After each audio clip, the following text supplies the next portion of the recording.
Hi, good morning. My name is Father Rayappa.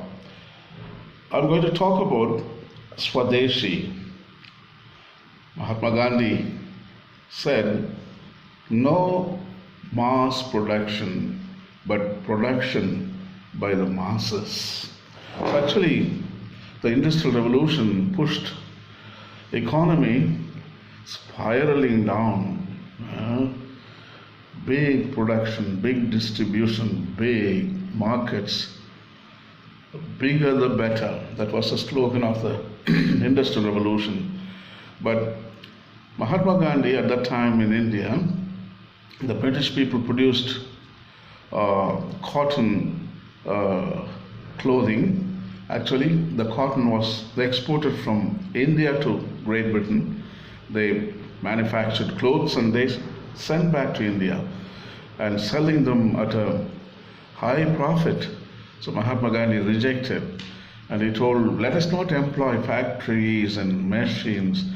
Hand is the best. People should use their hands. Work should be celebrated. I work for you and you work for me, and we build community, the village economy. So Mahatma Gandhi told no mass productions by machines and factories, but production by masses of people with the hands. Such a beautiful stuff, Swadeshi. I love it. So Mahatma Gandhi's dream was to base the Indian economy once again on the craft tradition and recreate local economies. That is Swadeshi. Swadeshi means localism, neighborliness. I am concerned with my immediate neighbor. That's it. I don't care about a human person living in America or Europe, but I take care of my own neighbor in the surrounding. By taking care of them, we take care of the whole world. That is the Swadeshi principle. For Gandhi, real independence for India would only be achieved if there were to be an economy which did not exploit the weak nor destroy natural capital. The spirit and the soul of India had always rested in our village communities. Gandhi wrote that true India is to be found not in its few cities, but in its 700,000 villages. If the village perish, India will perish too.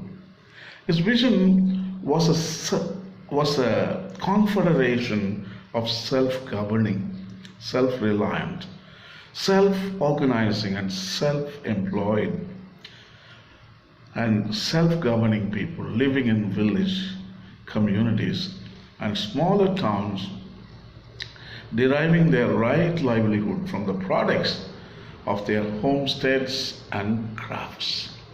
The maximum economic and political power, including the power to decide, that could be imported into or exported from the village community would remain in the hands of the local village councils.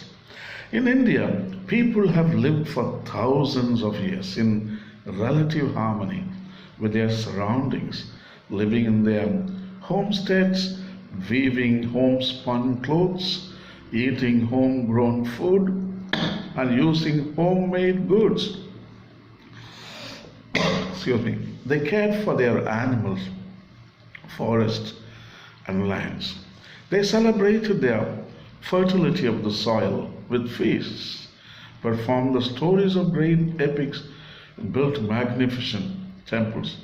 Every region of India has developed its own distinctive culture to which traveling storytellers, wandering sadhus, and a constantly flowing stream of pilgrims made their contribution.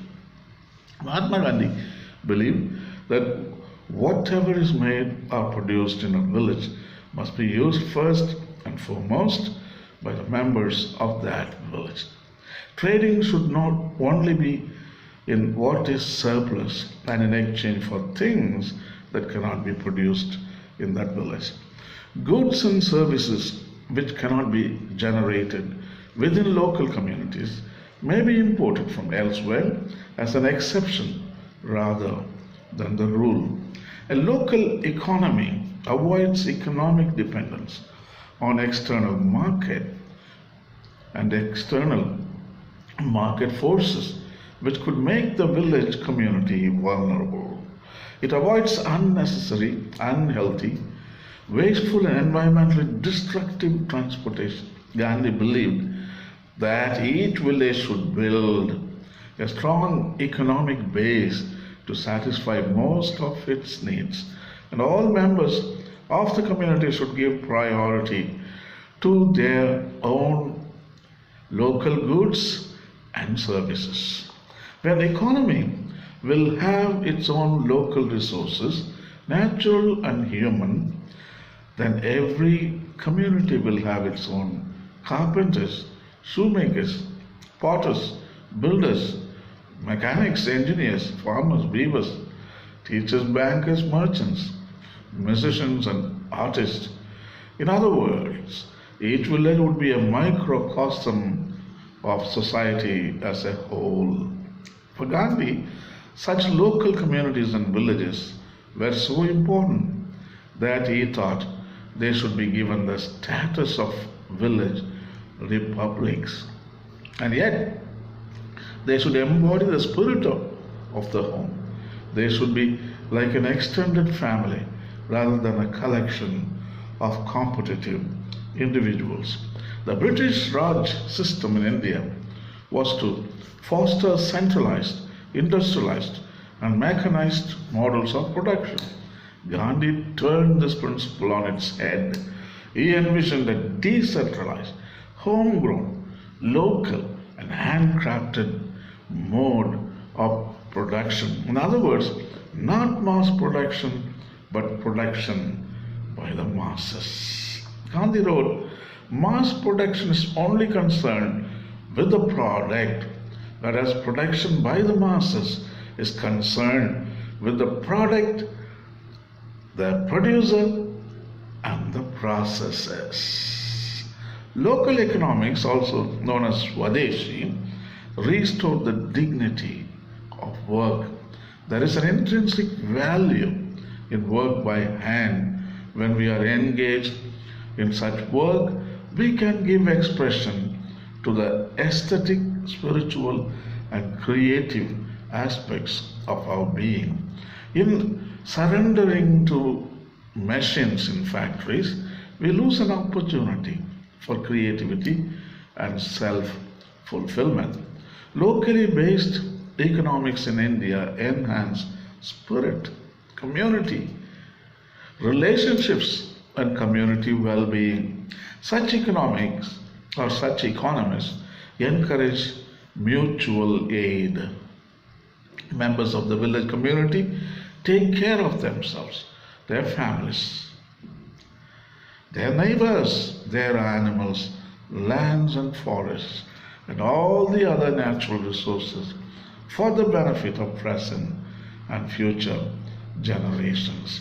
Mass production has led people to leave their villages, their land, their crafts and homesteads, and migrate to the cities where they end up working in factories.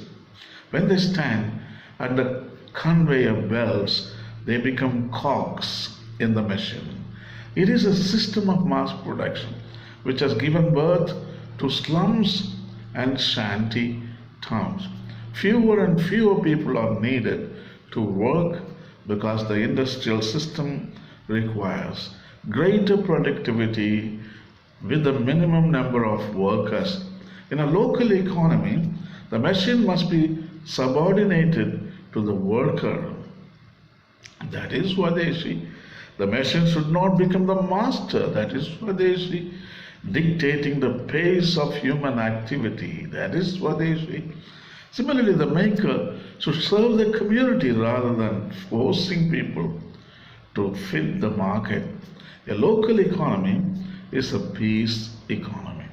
It encourages peace with oneself, peace with the other, and peace with nature. No more large scale destruction of forest, pollution of the air, and contamination of water. Thus, local economies are a peace imperative. Prophet Isaiah visualizes such a beautiful time. Isaiah chapter 65, verse 21 to 25. They shall build houses and inhabit them. They shall plant vineyards and eat their fruit. They shall not labor in vain or bear children for calamity. For they shall be offspring blessed by the Lord, and their descendants as well. Before they call, I will answer. While they are yet speaking, I will hear. The wolf and the lamb shall feed together. The lion shall eat straw like the ox, but the serpent its food shall be dust.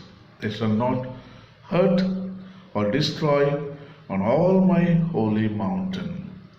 Prophet Isaiah. So it is not a utopian text. It's something that's going to be realized. It's possible.